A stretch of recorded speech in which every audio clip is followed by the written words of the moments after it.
Hello and welcome to the Rover Ramble podcast. My name's Rover and welcome to another episode of the show. Each month I'm joined by a different special guest for a Ramble conversation, so without further ado, let's introduce this month's guest. This month I'm joined by a friend of mine, Pear, who would like me to mention that he has more than 2 subscribers on YouTube.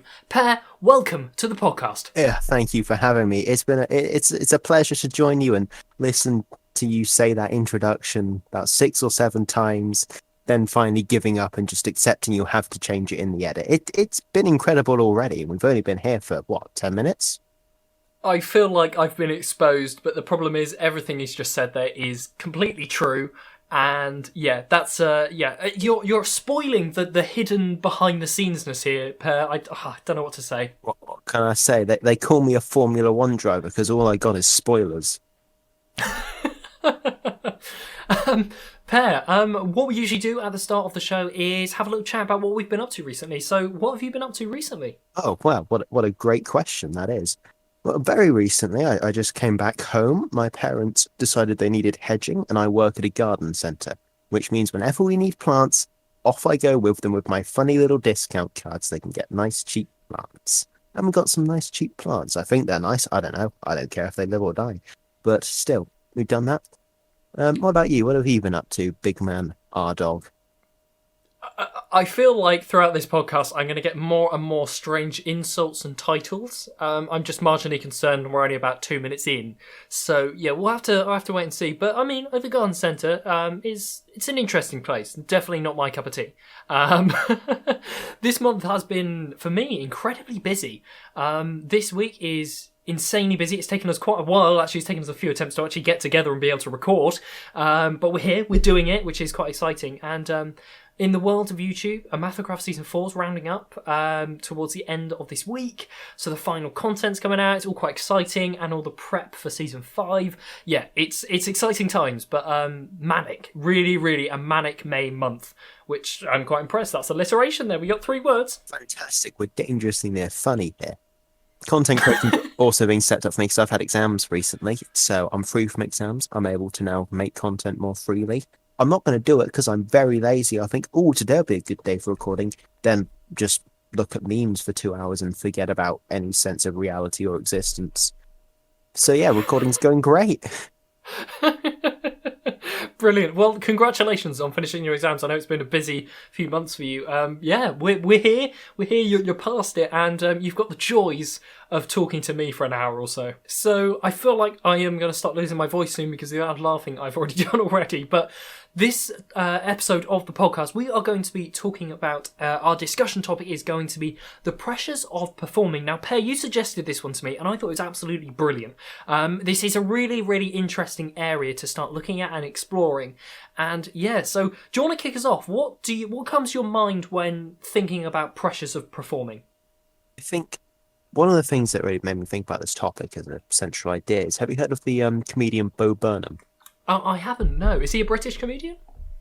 He's American, unfortunately, and he's got a show called Make Happy, and it's a show that is about performing. It's a really good show. It's on Netflix. It's not particularly family friendly, I would warn you. It's got some more mature humor, but its central theme is about performing and how it's a sacrifice of the self to perform, and you shouldn't try to perform and live with an audience.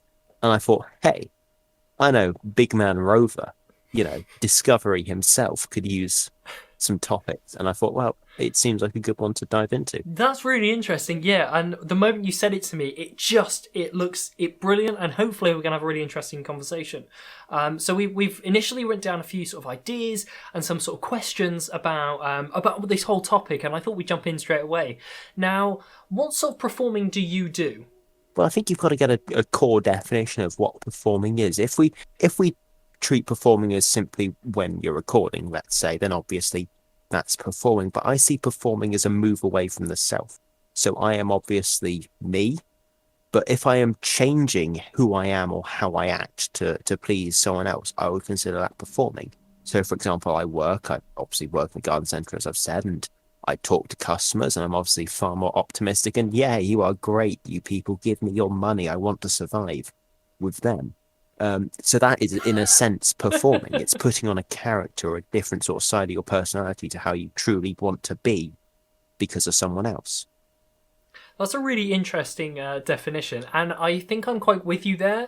When thinking about performing, yes, we've both of us we create content, and we have done for quite a while now, and we have that performance persona, which I'm sure we're going to touch on a bit later on. But you are right; we definitely put on a characteristic dependent on our environments and what's around us, and sometimes masking the real us to suit the environment we're in. So anything from being in a workplace or at school or at university or wherever you are, there is often you put on a different persona around the people you're around to, in a way, protect yourself and to fit in. I think is one of the big reasons people do that. And like you said, it might just be to do the job properly and not get fired. It is accommodation to others at the end of the day. It's meeting them on their terms, because that's what you want to do when you're performing. You want to be relatable. You want the audience to agree with you, and you want to agree with them as well. You go close to them. You play like your audience, so you get along.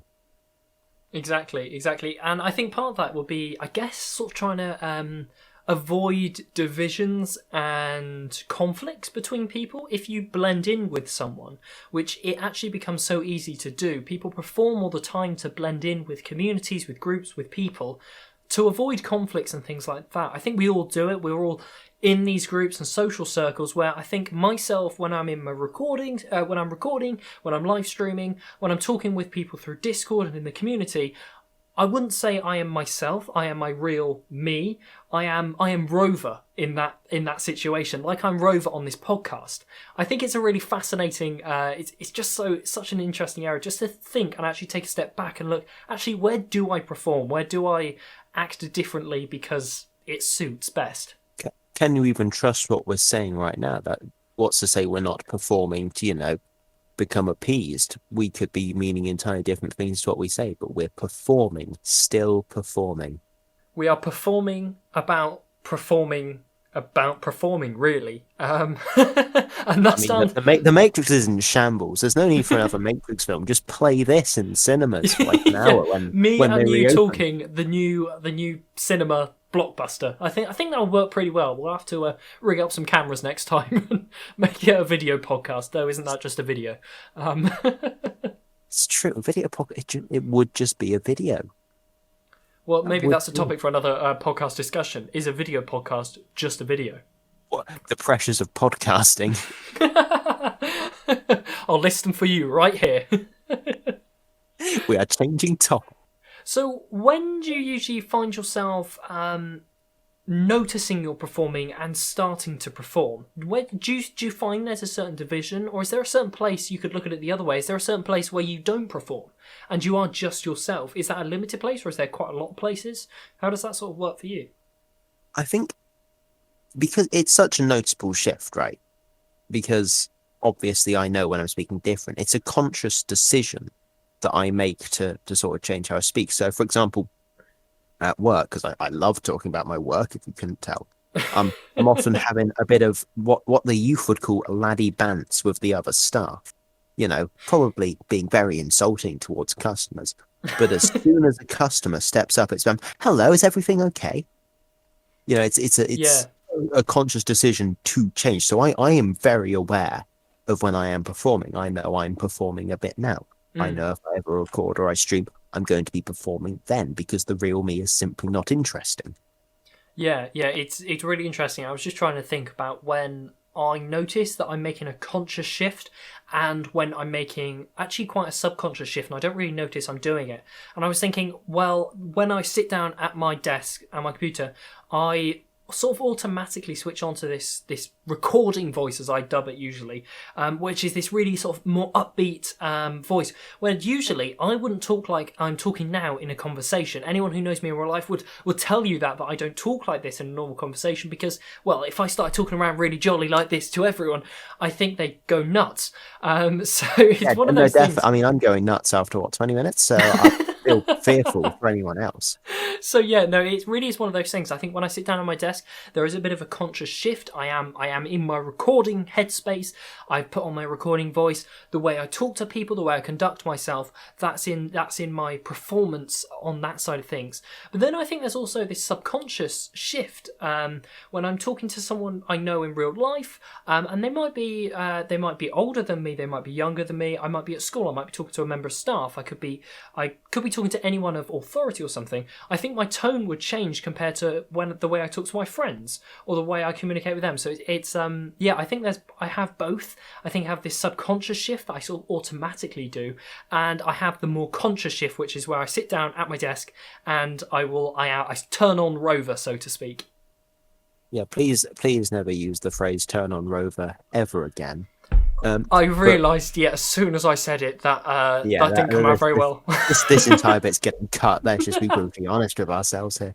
But yeah, no, I would entirely agree. I think there used to be more of a divide between performer and audience. You know, Definitely. I think the social media has altered that dramatically. Because if you think about it, have you ever watched live music, live comedy, for example? I have watched some, definitely. There's a marked difference. There's a marked separation between performer and audience. Performer stands on stage. Audience is away, seated or raving in the mosh pit, as the youths do. There's a clear difference. It's almost like a show of respect that I am up here and I am being me, and you will either like it or not. Whereas with social media now, we can now perform split seconds. Someone texts me, bam, perform, bam, change. It's instantaneous. Yeah, I completely agree. And social media was one of the first things that popped to my mind when you were talking about that. And you think now we're in such an ever-connected world on the internet, and even looking at things like Discord, which I know myself, you, and a big proportion of our community uses on a day-to-day basis. We have this performer mode that we turn on, and I think social media definitely. I don't want to say helps, but then I don't want to say sort of hurts the fact of performing. It just means we're doing it more often. And I guess that's down to the sort of first word in our title of today's podcast, the pressures of performing. Pressure. Do you find the second word in the title of today's podcast, pressures, do you find it, do you feel pressure and feel stress when thinking, okay, I'm going to perform now. I'm not going to be me. I'm going to be showing this side of me that I want to be showing. Do you find that stressful and feel the pressure of that? Oh, a shadow of doubt. I think obviously it's different case to case. Performing is a very big umbrella term. When I'm recording, I know I'm under pressure to try and be entertaining and try and come up with funny things to say. When I'm at work talking to customers, I know I've got to be all nice and polite, and I don't want to even consider insulting their intelligence just a little bit. It would be a disaster if I tried doing that. So I have to be very conscious of what I say and what I do. Yeah, definitely. If I get it wrong, if I say, "Oh no, that's just not right," talk to my manager, get a referral, could lose the job if I'm insulting. So there is a sort of an inbuilt pressure to anything you do, and performing, it's added pressure because it's not pressure of the self; it's pressure of a devolved identity. Almost. Yeah, definitely. Do you find, it's just come to my mind now, do you find that your persona grows and your other performing persona, do you think that grows and develops over time, or is it more a fixed thing and develops with you personally, or is it a completely separate thing? Do you see it as sort of almost two different people, or do you see it as something very closely connected to you? It's very symbiotic, I'd say, in the sense that it cannot exist without me, so it is a reflection of me. When I was younger and I wasn't entirely depressed and through with the world and anything it could offer, when I recorded when I was 15, I was always super excited. I was like, "Hello everyone, I'm so excited, yay!" That's exactly how I spoke. And now you can see the bitter sarcasm that has seeped in with the world falling apart. And it grows and it evolves with how you as a person change, because it is a devolved version of you, to use that term again. It is me, but only the best side of me that people would want to see, rather than an entirely different entity. I'd say, do you feel differently? I think that's a really interesting way of putting it forward, just a different side of you. And I find it really interesting. I think I'm in a similar sort of boat. I feel like when no, it's completely gone. Right, I'll try that again. First cut of today's. I feel like I'm a little bit different to the way you look at it. I definitely feel like I have a quite a stark difference between Rover and myself. When I sit down here, I've taken on that persona. I've got that knowledge. Though then again, it doesn't mean I'm completely obviously a different person. I'm still the same person who will go to school. I'm still the same person that sit down and record a podcast with you. It's really interesting, but I definitely feel like there's more of a divide for me. Though then again, both sides will influence each other. Sort of both sides. I'm waving my arms around. I know it can't be seen, but I'm waving my arms around at the moment, trying to just show that we've got this sort of Rover side, we've got the me, and then they do influence each other. They cross over, but they are separate things to me. I imagine you're sort of reinventing breakdance with these maneuvers. It really feels like it. I'm trying to avoid touching and whacking my microphone at the moment. Do it, commit to it, flack that mic, rebel against all authority and standards. Do it. But I would say a seep from performer to individual personality would be not ideal because, as I said, performing is putting forward your perfect self, right? You are making a product out of yourself. You want to make that product as good as it can be. Right? When you record, you are putting out yourself, you are selling your dignity for the clicks and the likes and the subscribes. You are offering yourself up as a product. You want to be as good as can be. So if you then have this perfect version of yourself and then you let that become you, I think you lose what makes you because you are no offense here, but you are not optimistic all the time, and you are not. 100%. Yeah, I am completely with you there. There has to be a crossover. You can't have two separate people. I think that's impossible for a human to do. There's always going to be something influencing you. And like you said, there are some days I sit down and I want to record, and I don't have that motivation, and that's because of other things going on in my life and other things, world things going on. And it's, definitely there are influences between the two. And you're right, it is basically creating this product that you're wanting to sell. However, selling, you may be doing that. Whether that's in person, you're talking to someone, you want to sell the best side of yourself. Whether that's on YouTube and making a video, you want to sell that video to the audience. Recording a podcast, you want to be able to sell that podcast to people, whether not necessarily for monetary reasons, but always just. Yeah, no. Actually, if you say I'd like $4.99 commission, please, for each view, I'd like $4.99. Support the podcast on Patreon. Now we are about halfway through our recording session today, and Pear has just had a phone call, and I'm trying to encourage him from an unknown number. I'm trying to encourage him to ring it back live on the podcast for us all to entertain. Like we said, it's the Rover Ramble podcast, so conversations go in any way, shape, or form. So, Pear, are you going to do the honours and ring this unknown number for us? Absolutely not. It could be anything. What I'm worried about is it's going to be one of those scams that when you call them, it's going to be, calling me is what I want you to do. And that could be concerning, I think, because then I'm playing into their hands. It's a strategically poor move, I'll be honest with you. I'm walking into the lion's den and thinking, oh, they won't eat me. I'm on the podcast. But the thing is, you may have a broken computer that they need to fix. That's true. I could have a broken computer. Yes. It could be possible. I'm looking at notes and I'm also talking to you on it, but it could be broken. It could be broken. It really could be. Well, shall we completely change of direction? Should we jump back into our conversation for today? You can't be like, oh, we're going to completely back change when you yourself diverted us in this way. We had a natural pause. I mentioned the phone number, and they were like, "What's up, guys? Welcome back to my podcast." Well, Pear will be calling the unknown number live, and you thought it would be content, and it's just not been content. And I hate to shatter your dreams. Well, I tell you what, you filled about 5 minutes of the podcast already, so we're doing all right from it. I am content personified. So, Pear, now we've looked at what performing is for us, what we think it means. What would you say the downsides to performing are? the pressures of performing. I mean, that is it. It is a non-true reflection of yourself that you are marketing, and you will never live up to those standards ever. And that is the danger, that you sort of feel inferior to your other self, and you're not good enough because, oh, when I'm doing this, I can be so happy, but I'm not. And you're not that person always. But if there is no disconnect between the two, if the performer is what you want to be all the time, it's dangerous. It's, to put it simply, it's not bueno.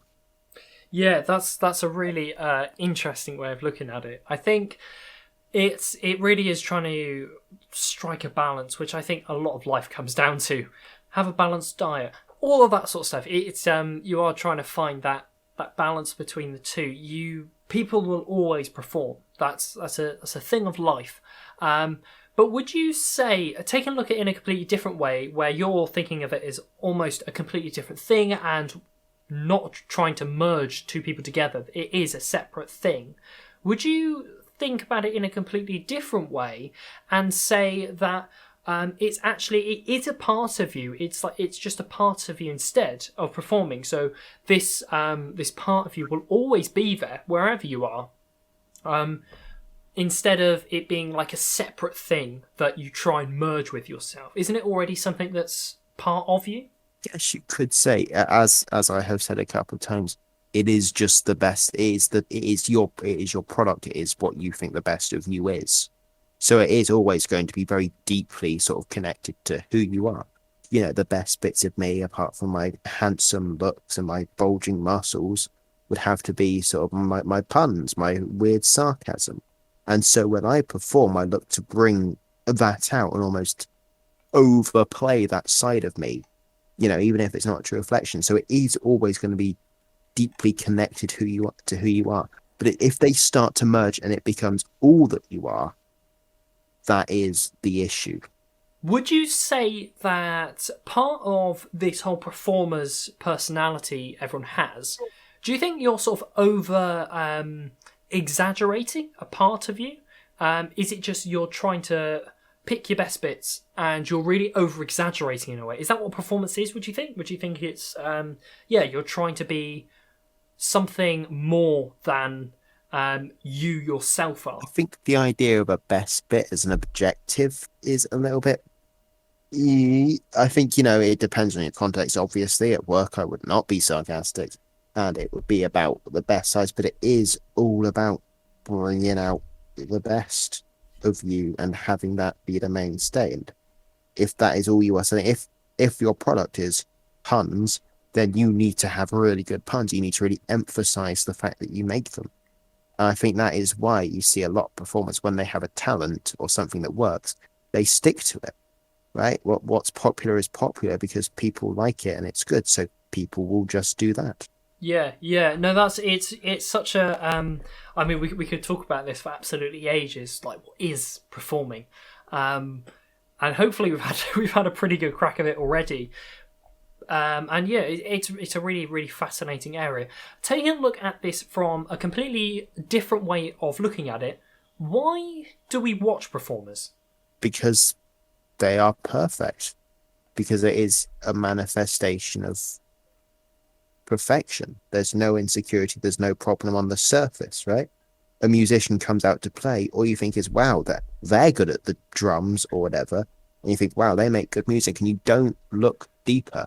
We watch performers because they get to live the life we want to live, because all you see of a performer is them at their best.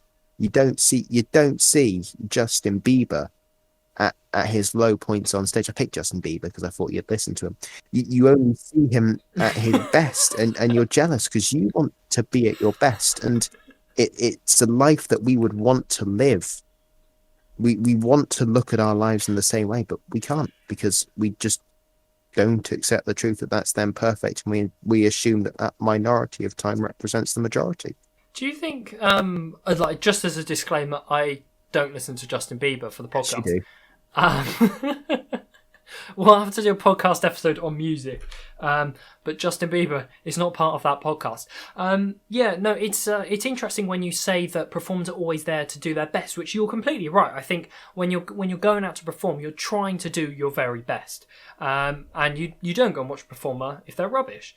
But then again, you can have rubbish performers, which just aren't good. You could go and watch a comedy sketch and it's just not funny.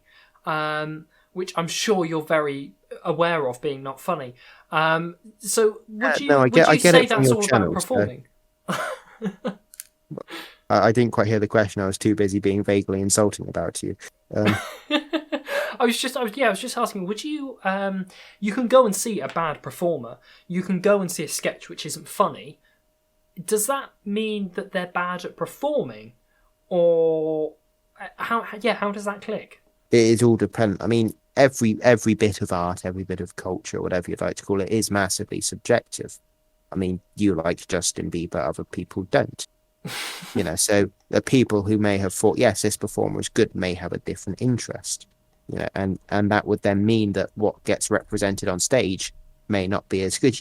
Some of the videos I'm sure you've made, you look back and think, what the hell was I thinking about when I made that one? Looking back at my channel when they were popular, I made a tier list, but I made a tire tier list in Microsoft Paint one morning because I was bored. And looking back at it, I think, what the hell was I doing with myself at that time? What low had I hit? And it's got to be something like that. They thought at the time the qualities brought out were good, the performing was good, but then exposed to a wider audience, it was not. And I think it all comes down to, if people don't like it, you won't see it much more of it. Yeah, no, that's really interesting. And you're right. Looking back, I'm sure we've all done. If you're especially on YouTube or Twitch or streamer or whatever, if you are a content creator, you're putting out physical, well, not physical, but internet physical content, then you can look back at yourselves quite easily and think, I can look back to a video I did a couple of months ago and think, I wish I changed this. I wish I did this differently. So yeah, no, it's a really interesting way because like we've sort of discussed earlier in the podcast, we are always trying to push and to perform and show the best of ourselves. But then I guess as we're ever developing, ever getting new experiences, things change. And you do look back, and I definitely look back on some of my old videos and think, what on earth was I thinking when I uploaded that? Why didn't I do this? Or why didn't I just scrap the idea altogether? I'm sure we've all been in that boat at some point or another. Yeah, like your Minecraft 1.12 update video. Yeah, and I've got up your channel. This is just dragging you at this point, but your advent calendar for 2017, or your Rover 12782 Patreon launch, which gathered 31 views. Wowzers, I'm leaving a like on that one. but yeah, like, look, I mean, I don't like looking at this, and it's not even mine. I mean, no offense to you, but it's probably not going to be great. And if I look at some of my oldest videos, 3 years ago, I would think these are pretty rubbish now. Live on Twitch in 1 hour. That's a great video I put out to get 15 views. Why would I even say that? I titled a video "A Kind of Unfinished Video." What was I thinking? Exactly. Yeah, no, it is. I guess it is just this whole point of everything will shape us.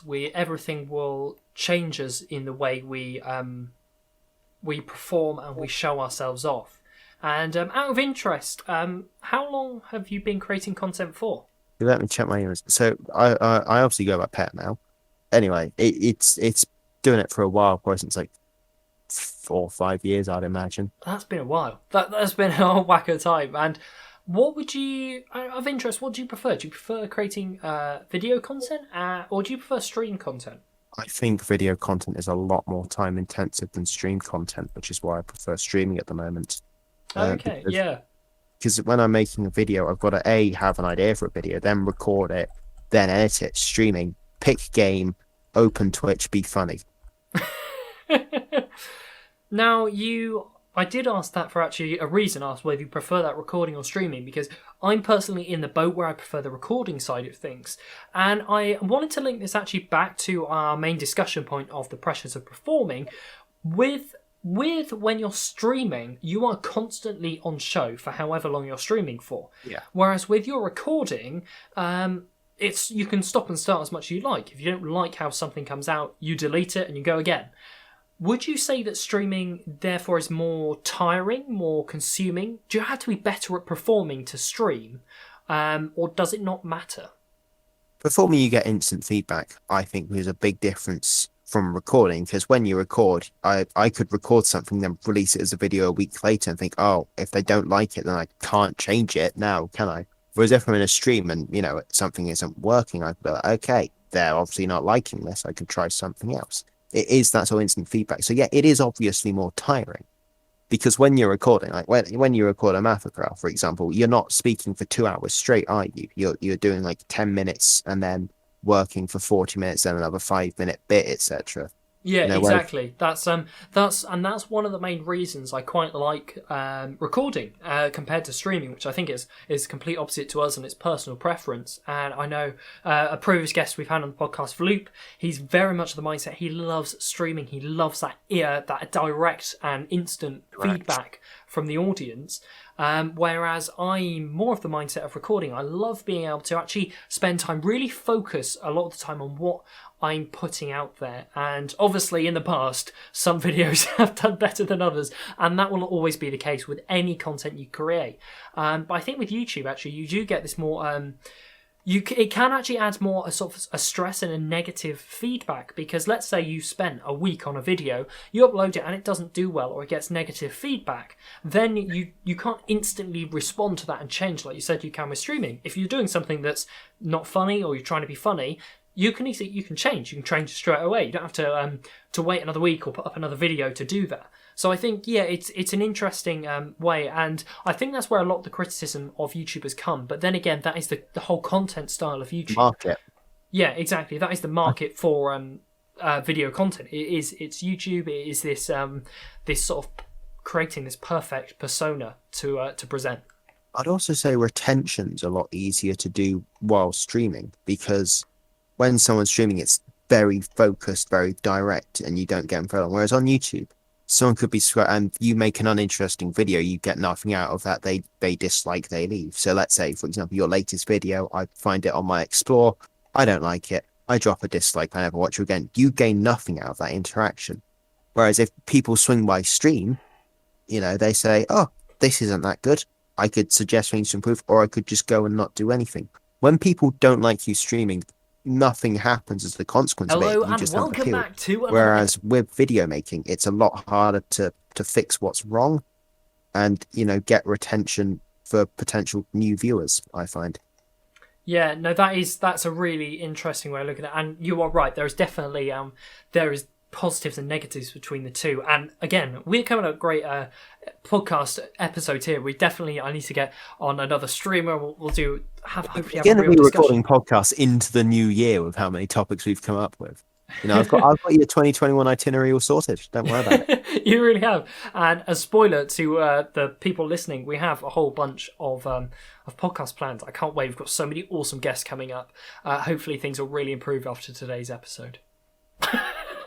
You just saying I'm bad content then? Oh, things are going to get better once that Pear guy's gone. Am I right?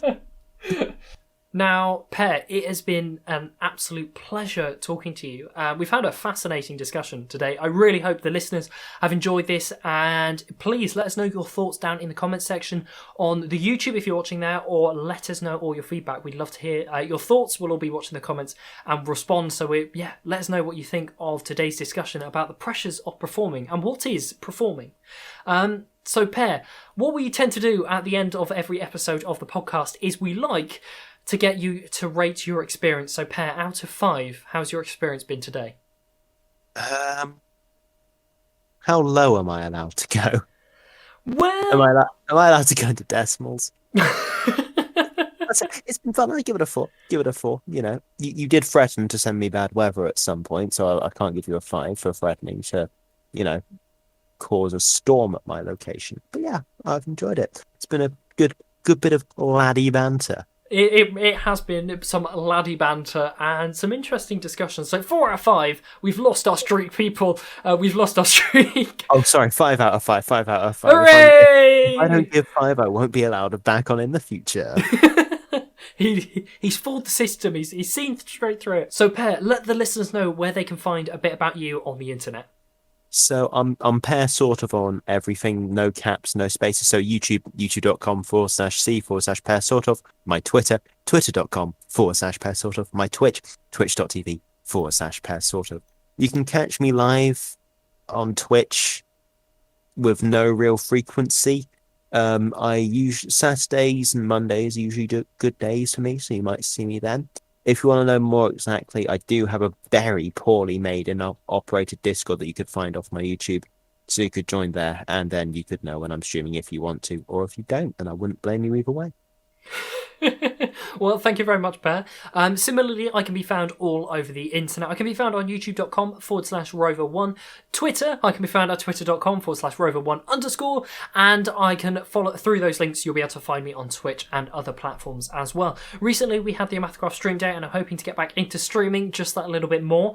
So that'll be very, very interesting, and I'm sure that'll come up in a future episode of the podcast. But for today, that is all the time we have. So be sure to follow and share the podcast. Have you enjoyed today's episode? Have you found it interesting? Then make sure to share it to a friend. That really supports us lots and lots.